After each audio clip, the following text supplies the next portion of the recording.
김정은 북한 국무위원장의 여동생인 김여정 노동당 부부장이 북한과 일본의 정상회담 가능성을 시사하는 담화를 발표했습니다.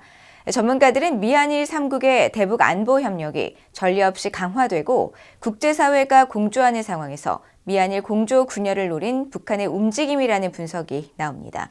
조상진 기자가 보도합니다.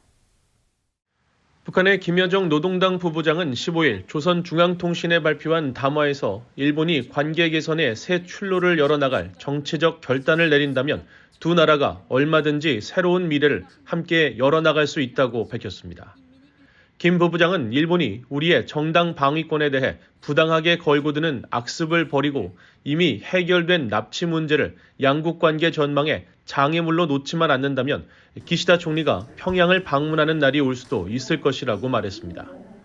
이에 대해 일본 정부 대변인인 하야시 요시마사 관방장관은 16일 정례 브리핑에서 김 부부장의 담화에 유의하고 있다고 말하고 납치 문제가 이미 해결됐다는 김 부부장의 발언에 대해서는 전혀 받아들일 수 없다고 밝혔습니다. 앞서 기시다 후미오 일본 총리는 지난 9일 중의원에 출석해 북일 정상회담 추진 관련 질문에 구체적으로 여러 활동을 하고 있는 상황이라고 밝혔었습니다. 한국의 전문가들은 북한이 도널드 트럼프 전 대통령이 재도전하고 있는 11월 미국 대선 등을 염두에 두고 한국을 배제하면서 미국, 일본과 양자 협상을 통해 핵 보유국 지위를 인정받으면서 관계를 개선하려는 밑그림을 그리고 있다고 진단했습니다. 핵을 가지면서 미국과 일본과 관계를 정상화해서 하나의 그걸 억지력으로 삼고 공존하겠다는 것이거든요. 그러니까 그 전략의 일환으로 우선 정치적 결단으로 가능한 일본에 먼저 손을 내밀은 거라고 봐야겠죠.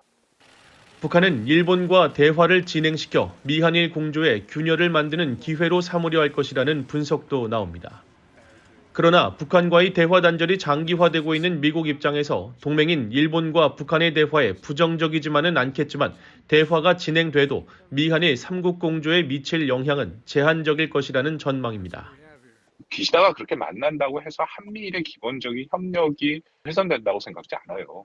한국이나 일본, 공이 이건 북한의 위협에 대한 공동 대응이라는 거. 그거는 현존하는 위협이기 때문에 북한이 결정적으로 위협의 요소를 제거하거나 낮추지 않는 한 그것이 변할 거라고 생각지는 않고요.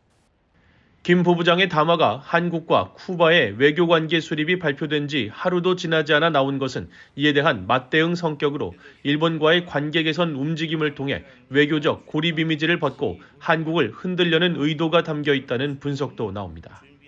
뭔가 한국에 대해서 공세적인 입장을 펴고 한미일의 고립 정책을 타개하려는 그러한 정책을 계속 취하고 있었는데 갑자기 쿠바와의 수교가 크게 타격으로 다가오니까 이거를 만회하려는 그러한 정책적인 또 하나의 수가 필요했던 건 아니냐 이런 생각을 합니다. 이런 가운데 한국 외교부 당국자는 16일 북한과 일본의 움직임과 관련해 북한 비핵화와 한반도 평화 안정에 도움이 되는 방향으로 이뤄져야 할 것이며 한국 정부는 일본 접촉을 포함해 북핵, 북한 문제 관련 일측과 긴밀히 소통 중이라고 말했다고 연합뉴스 등 한국 언론들이 보도했습니다. BOA 뉴스 조상진입니다.